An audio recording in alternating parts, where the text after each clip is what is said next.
तूळ राशीच्या जातकांनो, ऑगस्ट महिन्याचा हा शेवटचा आठवडा तुमच्यासाठी साधासुद्धा नाही. कारण काही दिवसांपासून तुमच्या मनात एक प्रश्न सतत फिरत असेल. नेमकं माझ्या आयुष्यात पुढे काय होणार आहे? कोण माझ्या बाजूने आहे आणि कोण माझ्या पाठीमागे माझ्याबद्दल वेगळंच बोलत आहे? कोणत्या व्यक्तीवर विश्वास ठेवायचा आणि कोणापासून सावध राहायचं?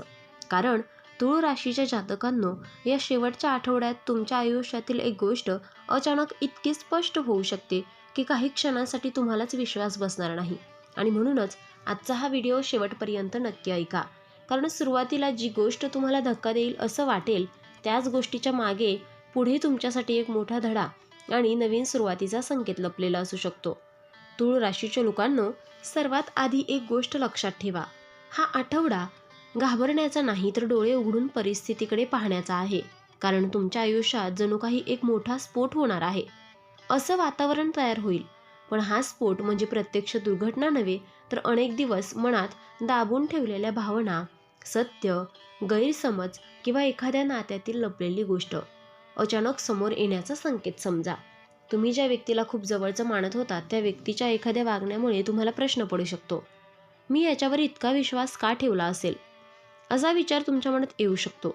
आणि इथेच या आठवड्याचा पहिला मोठा धक्का सुरू होतो. पण थांबा, लगेच कोणावरही संशय घेऊ नका. कारण दिसतं ते नेहमी खरं नसतं आणि ऐकवी गोष्ट म्हणजे सत्य असतंच असं नाही. तूळ राशीच्या लोकांनी या आठवड्यात कोणाच्याही या वाक्यावर निर्णय घेण्यापेक्षा पूर्ण परिस्थिती समजून घेणं अत्यंत महत्त्वाचं आहे. विशेषतः घरगुती विषयांमध्ये एखादं छोटंसं वाक्य मोठ्या गैरसमजात बदलू शकतं. घरातील एखाद्या व्यक्तीशी मतभेद होऊ शकतात. जुन्या विषयावरून चर्चा वाढू शकते किंवा हा विषय पुन्हा का काढला असा प्रश्न निर्माण होऊ शकतो. पण तुम्ही शांत राहिलात तर परिस्थिती हाताबाहेर जाणार नाही. उलट तुम्हीच या सगळ्या परिस्थितीला योग्य दिशा देऊ शकता. कारण तूळ राशीची सर्वात मोठी ताकद म्हणजे संतुलन, आणि याच संतुलनाची परीक्षा या शेवटच्या आठवड्यात होणार आहे. आता येतो पैसा. तूळ राशीच्या लोकांना पैशांच्या बाबतीत हा काळ अतिशय विचारपूर्वक वागण्याचा आहे. अचानक एखादा खर्च समोर येऊ शकतो. एखादं रखडलेलं पेमेंट मिळण्याची आशा निर्माण होऊ शकते. पण त्याच वेळी दुसरीकडे खर्च वाढू शकतो. त्यामुळे पैसे येणार आहेत या अपेक्षेवर आधीच खर्च करण्याची चूक करू नका. विशेषतः कोणाला मोठी रक्कम उधार देताना दोनदा विचार करा. कारण या आठवड्यात पैशापेक्षा विश्वासाचा प्रश्न मोठा होऊ शकतो. एखाद्या व्यक्ती गोड बोलून तुमच्याकडून मदत मागू शकते. तुम्हाला तिची परिस्थिती खरी वाटेल, पण निर्णय घेण्याआधी सर्व गोष्टी तपासा. तूळ राशीच्या लोकांना या आठवड्याचा दुसरा महत्त्वाचा संकेत आहे की भावनेतून घेतलेला आर्थिक निर्णय टाळा. तुम्ही एखाद्या व्यक्तीला मदत करू इच्छित असाल तर मदत करा, पण स्वतःच्या आर्थिक सुरक्षिततेची किंमत देऊन नाही. आता नोकरी आणि व्यवसायाबद्दल बोलूयात. या क्षेत्रात सुरुवातीला थोडी अस्वस्थता जाणवू शकते. एखादा वरिष्ठ व्यक्तीचा कठोर शब्द मनाला लागू शकतो. एखादं काम तुमच्या अपेक्षेप्रमाणे होत नाही म्हणून निराशा येऊ शकते. काही लोकांना वाटेल की माझ्या मेहनतीची किंमत कोणाला दिसतच नाही. पण तूळ राशीच्या लोकांना इथेच एक सस्पेन्स आहे.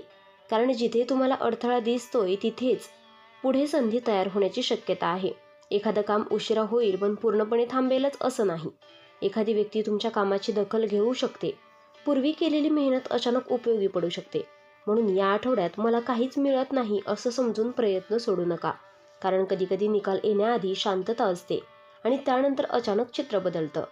आता प्रेमसंबंध आणि वैवाहिक जीवन. इथे मात्र भावनांचा खेळ अधिक तीव्र असू शकतो.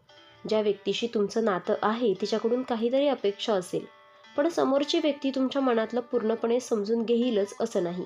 त्यामुळे मनात राग ठेवून शांत बसण्यापेक्षा योग्य वेळी स्पष्ट संवाद साधा. अविवाहित तूळ राशीच्या लोकांसाठी एखाद्या जुन्या ओळखीच्या व्यक्तीकडून पुन्हा संपर्क होण्याची शक्यता आहे. अचानक मेसेज, फोन किंवा एखादी आठवण समोर येऊ शकते आणि तुम्ही स्वतःला विचाराल, ही व्यक्ती पुन्हा माझ्या आयुष्यात का आली? पण लगेच भावनेत वाहून जाऊ नका. आधी त्या व्यक्तीचे हेतू आणि सातत्य पहा. कारण परत आलेली प्रत्येक व्यक्ती कायमची राहण्यासाठी आलेली असेलच असंही नाही. काही तूळ राशीच्या लोकांच्या बाबतीत मात्र याच काळात नात्यांबद्दल एक मोठा निर्णय घेण्याची वेळ येऊ शकते. तुम्हाला स्पष्ट कळेल की कोण तुमच्या सोबत उभं राहतं आणि कोण फक्त परिस्थिती चांगली असेपर्यंत जवळ असतं. आणि हा खुलासा सुरुवातीला धक्कादायक वाटला तरी भविष्यासाठी उपयोगी ठरू शकतो. आता राहिला कुटुंबाचा विषय. घरात एखाद्या विषयावर मतभेद होऊ शकतात. घरातील दोन व्यक्तींमध्ये गैरसमज निर्माण झाल्यास तुम्हाला मध्यस्थी करावी लागू शकते. पण एक गोष्ट लक्षात ठेवा, प्रत्येक भांडण सोडवण्याची जबाबदारी तुमची नाही. काही वेळा दोन्ही बाजू ऐकून योग्य अंतर ठेवणं हेच शहाणपण असतं. तुमच्या एका चुकीच्या शब्दामुळे परिस्थिती अधिक चिघळू शकते. म्हणून या आठवड्यात आवाजापेक्षा शब्द महत्त्वाचे आहेत. तूळ राशीच्या लोकांनो, तुम्हाला एखाद्या घरगुती निर्णयांबाबत बराच काळ संभ्रम असेल तर या आठवड्यात त्या विषयावर स्पष्टता मिळू शकते. काही जणांना घर बदलण्याचा, घराचं दुरुस्ती करण्याचा आणि एखाद्या मोठ्या वस्तूची खरेदी करण्याचा विचार येऊ शकतो. पण मोठा खर्च करण्याच्या आधी बजेट तपासा. आता ऐका, या आठवड्यातील सर्वात मोठा धक्का नेमका कुठे आहे आणि तो एखाद्या व्यक्तीच्या बोलण्यात असू शकतो, एखाद्या जुन्या रस्त्याच्या उलगड्यात असू शकतो किंवा तुमच्याच एखाद्या निर्णयाबद्दल अचानक आलेल्या जाणीवेत असू शकतो. तुम्हाला कदाचित जाणवेल की गेल्या काही महिन्यांपासून तुम्ही एका गोष्टीला जास्त महत्त्व देत होतात आणि दुसऱ्या महत्त्वाच्या गोष्टींकडे दुर्लक्ष करत होतात. आणि ही जाणीव म्हणजे या आठवड्याचा खरा स्फोट आहे. कारण कधीकधी बाहेर काही फुटत नाही, पण आपल्या मनातील चुकीचा समज फुटतो. एखाद्या व्यक्तीबद्दलची चुकीची प्रतिमा फुटते, एखाद्या भीतीची भिंत फुटते आणि त्यानंतर आपल्याला स्वतःचा मार्ग स्पष्ट दिसू लागतो. आता आरोग्याबाबत तूळ राशीच्या लोकांनी या काळात ताणतणाव, झोपेची कमतरता आणि सतत विचार करण्याची सवय याकडे लक्ष द्यावं. शरीरापेक्षा मनाचा थकवा जास्त जाणवू शकतो. रात्री झोपताना मोबाईलवर सतत विचार करत बसण्याऐवजी काही मिनिटे शांत बसा. पाणी पुरेसं प्या, नियमित आहार घ्या आणि काही त्रास जाणवत असल्यास वैद्यकीय सल्ला घ्या. आता आपण या आठवड्याच्या दिवसांनुसार काही संकेत पाहूयात. आठवड्याच्या सुरुवातीला मनात अस्वस्थता राहू शकते. एखादं काम पुन्हा तपासावं लागू शकतं. तुम्हाला वाटेल की सगळं आपल्या विरोधात चाललं आहे, पण लगेच निष्कर्ष काढू नका. मध्य आठवड्यात एखादी बातमी, फोन किंवा संदेश तुमचं लक्ष वेधून घेऊ शकतं आणि हा संदेश चांगला किंवा आव्हानात्मक कोणत्याही स्वरूपाचा असू शकतो. आणि महत्त्वाचं म्हणजे त्यावर तुमची प्रतिक्रिया काय आहे. मध्य आठवड्यात घेतलेला संयमित निर्णय पुढे उपयोगी ठरू शकतो आणि आठवड्याच्या शेवटच्या भागात वातावरण हळूहळू हलकं होण्याची शक्यता आहे. एखादं रखडलेलं काम पुढे सरकू शकतं, मनातील चिंता कमी होऊ शकते, कुटुंबातील एखादी व्यक्ती तुमच्या बाजूने उभी राहू शकते आणि तुम्हाला जाणवेल, ज्या गोष्टीची मी इतकी भीती करत होतो ती परिस्थिती माझ्या कल्पने इतकी भयंकर नव्हती. तूळ राशीच्या लोकांनो, एक गोष्ट मात्र नक्की आहे, या आठवड्यात कोणत्याही व्यक्तीला तुमच्या मनःशांतीवर नियंत्रण देऊ नका. एखादी व्यक्ती तुमच्याबद्दल चुकीची बोलली म्हणून तुमची किंमत कमी होत नाही. एखाद्याने तुमची साथ सोडली म्हणून तुमचा प्रवास थांबत नाही आणि एखादं काम उशिरा झालं म्हणून तुमचं नशीब खराब होतं असंही नाही.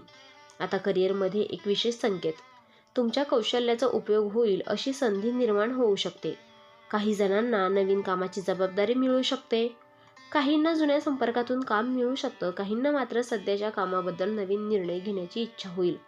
पण रागाच्या भरात नोकरी सोडण्याचा निर्णय घेऊ नका. आधी पर्याय तयार करा आणि मग पाऊल उचला. व्यवसाय करणाऱ्यांनी भागीदारी, व्यवहार, कागदपत्रे आणि आर्थिक अटी काळजीपूर्वक तपासाव्यात. कोणाच्याही शब्दांवर फक्त विश्वास ठेवू नका. आवश्यक गोष्टी लेखी ठेवा. आता त्या व्यक्तींबद्दल एक संकेत, जी व्यक्ती तुमच्या आयुष्यात वारंवार गोंधळ निर्माण करते, तिच्याशी या आठवड्यात अनावश्यक वाद टाळा. तुम्ही शांत राहिलात तर समोरचा व्यक्तीचा खरा स्वभाव स्वतःच दिसून येईल. प्रत्येक आरोपाला उत्तर देणं गरजेचं नसतं. काही वेळा तुमची शांतता हेच तुमचं सर्वात मोठं उत्तर असतं. तूळ राशीच्या लोकांना तुम्ही अनेकदा सर्वांना खुश ठेवण्याचा प्रयत्न ठेवता, पण या आठवड्यात एक प्रश्न स्वतःला विचारा, सगळ्यांना खुश ठेवताना मी स्वतःला तर विसरत नाही ना? हा प्रश्न खूप महत्त्वाचा आहे, कारण या आठवड्याच्या शेवटच्या आठवड्यात तुमच्यासमोर स्वतःच्या प्राधान्यक्रमाचा विषय येऊ शकतो. तुम्ही कोणासाठी जगता, कोणासाठी निर्णय घेता आणि तुमच्या स्वतःच्या इच्छा कुठे आहेत, या प्रश्नांची उत्तरं तुम्हाला पुढच्या महिन्याचा मार्ग दाखवतील. आता पुन्हा पैशाविषयी पाहूयात. एखाद्या जुन्या देणीघेणीच्या विषयावर चर्चा होऊ शकते. पैसे अडकलेले असतील तर त्यासाठी पाठपुरावा करावा लागू शकतो. पण वाद घालण्याऐवजी पुरावे, कागदपत्रे आणि स्पष्ट संवाद यांचा वापर करा. गुंतवणूक करताना घाई करू नका आणि कोणतीही मोठी आर्थिक योजना करण्याआधी योग्य तज्ज्ञांचा सल्ला घ्या. आता एक अतिशय महत्त्वाची गोष्ट आहे, या राशी भविष्याचा उपयोग भीती निर्माण करण्यासाठी नाही. आता तुमचे फाटणार, सर्वनाश होणार अशा शब्दांनी घाबरून कोणताही निर्णय घेऊ नका. कारण भविष्य निश्चित दगडावर कोरलेलं नसतं. तुमचे निर्णय, तुमची मेहनत आणि तुमची शहाणपणाची पावलं परिस्थिती बदलू शकतात. त्यामुळे आजच्या संकेतातून तुम्ही फक्त सावधगिरीचा संदेश घ्या. आता या आठवड्यातील शुभ संकेतांकडे वळूयात. एखादी जुनी इच्छा पुन्हा जागी होईल. एखाद्या व्यक्तीकडून मनापासून मदत मिळू शकते. घरातील वातावरण सुधारू शकतं. तुमच्या कामाची प्रशंसा होऊ शकते आणि सर्वात महत्त्वाचं म्हणजे स्वतःवरचा विश्वास परत येऊ शकतो. काही तूळ राशीच्या व्यक्तींना एखाद्या नवीन ठिकाणी जाण्याचा योग येऊ शकतो. छोटा प्रवास, धार्मिक स्थळाला भेट किंवा कुटुंबासोबत वेळ घालवण्याची संधी मिळू शकते. अशा वेळी मन शांत होईल आणि अनेक प्रश्नांची उत्तरं आतूनच मिळतील. आता या आठवड्याचा सस्पेन्स पुन्हा एकदा. ज्या गोष्टींची तुम्ही वाट पाहत आहात तिचं उत्तर कदाचित तुमच्या अपेक्षेप्रमाणे येणार नाही, पण त्याचा अर्थ वाईट असा नाही. कधीकधी आपण मागतो एक गोष्ट आणि जीवन आपल्याला त्यापेक्षा चांगलं पर्याय देत असतं. म्हणून एखादा दरवाजा बंद झाला तर लगेच स्वतःला अपयशी समजू नका. कदाचित दुसरा दरवाजा उघडण्यासाठी पहिला बंद झाला असेल. तूळ राशीच्या लोकांनो, ऑगस्टचा हा आठवडा तुम्हाला 3 मोठे धडे देऊ शकतो. प्रत्येक गोड बोलणारा माणूस आपला नसतो. दुसरा, प्रत्येक अडथळा हा शेवट नसतो. आणि तिसरा, स्वतःच्या मनशांतीपेक्षा मोठी कोणतीही गोष्ट नाही. आता प्रेमात असणाऱ्यांसाठी शेवटचा विशेष संकेत. तुमच्या नात्यात जर खरं प्रेम असेल तर संवादामुळे ते अधिक मजबूत होईल.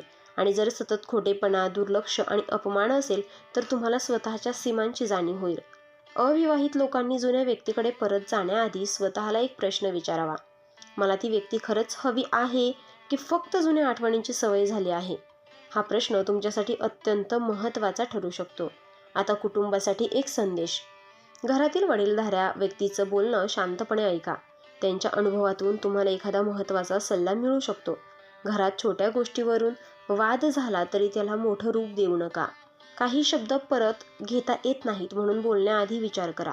आता येतो आपल्या आजच्या राशी भविष्याचा सर्वात महत्त्वाचा भाग, तो म्हणजेच उपाय. तूळ राशीच्या लोकांनो, या काळात मन शांत ठेवण्यासाठी दररोज काही मिनिटे शांत ध्यान आणि प्रार्थना करावी. शुक्रवारच्या दिवशी देवी आणि लक्ष्मीची श्रद्धेने पूजा करू शकता. शक्य असल्यास गरजू व्यक्तीला अन्नदान किंवा आपल्या क्षमतेनुसार मदत करा. घरात अनावश्यक वस्तूंचा पसारा असेल तर तो कमी करा. सकाळी सूर्यप्रकाशात काही वेळ राहा आणि दिवसाची सुरुवात सकारात्मक विचाराने करा. कोणत्याही उपायाला जादुई हमी समजू नका. त्याचा उद्देश मनाला स्थिरता आणि सकारात्मकता देणे हा आहे. तसेच एखाद्या व्यक्तीबद्दल संशय निर्माण झाला म्हणून लगेच काळी जादू, शाप किंवा अशुभ शक्ती आहेत असा निष्कर्षही काढू नका. वास्तव परिस्थिती तपासा. गरज असेल तर कुटुंबातील विश्वासू व्यक्तींशी बोला. आणि जर तुम्हाला सतत भीती किंवा ताण जाणवत असेल तर योग्य तज्ज्ञांची मदत घेण्यास अजिबात संकोच करू नका. तूळ राशीच्या लोकांनो, आता शेवटचं वाक्य खूप लक्षात ठेवा. ऑगस्टचा शेवटचा आठवडा तुमचं आयुष्य संपवण्यासाठी नाही तर तुमच्या आयुष्यातील काही जुन्या गोष्टी संपवून नवीन अध्याय सुरू करण्यासाठी येत आहे. ज्याला तुम्ही सर्वात मोठा धक्का समजाल तो कदाचित तुमच्या आयुष्यातील सर्वात मोठा जागृतीचा क्षण असेल. ज्याला तुम्ही स्फोट समजाल तो कदाचित खोट्या गैरसमजाचा स्फोट असेल. आणि ज्याला तुम्ही भीती समजाल त्याच्याच पलीकडे तुमचं नवीन ध्येय उभं राहिलेलं असेल. म्हणून घाबरू नका, सावध राहा, शांत राहा, विचारपूर्वक निर्णय घ्या. कारण प्रत्येक गोष्ट मनावर घेऊ नका आणि सर्वात महत्त्वाचं स्वतःवर विश्वास ठेवा. आणि जर तुम्ही सुद्धा तूळ राशीचं असाल तर कमेंट बॉक्समध्ये श्रद्धेने ओम शुक्राय नमः लिहा आणि तुमच्या आयुष्यात सकारात्मक बदल घडावेत अशी मनापासून प्रार्थना करा. हा व्हिडिओ तुम्हाला आवडला असेल तर ब्लेसिंग मराठीला नक्की सबस्क्राईब करा आणि व्हिडिओला लाईक करा आणि हा संदेश तुमच्या आवडत्या तूळ राशीच्या व्यक्तींपर्यंत नक्की पोहोचवा. पुन्हा भेटूयात एका नवीन राशी भविष्यासह. तोपर्यंत शांत राहा, सकारात्मक राहा आणि लक्षात ठेवा, भविष्याची भीती बाळगण्यापेक्षा वर्तमानात योग्य निर्णय घेणं हीच खरी ताकद आहे. तर मित्रांनो, आपण डिस्क्रिप्शनमध्ये अंगठी आणि लॉकेट सुचवले आहेत. त्याचे खूप प्रभावी रिझल्ट आहेत. खूप राशीच्या जातकांनी याचा उपयोग केला आहे आणि त्यांना याचा फरक देखील पडला आहे. तरी आपण एकदा वापरून पहा, कारण यामुळे शनिदेव महाराज तुमच्यावर कृपादृष्टी ठेवतील. आणि जर तुम्ही सुद्धा या राशीचे असाल तर कमेंट बॉक्समध्ये जय शनिदेव नक्की लिहा आणि ही सकारात्मक ऊर्जा इतर राशींच्या लोकांपर्यंत पोहोचवा. देव तुमचं भलं करो. धन्यवाद.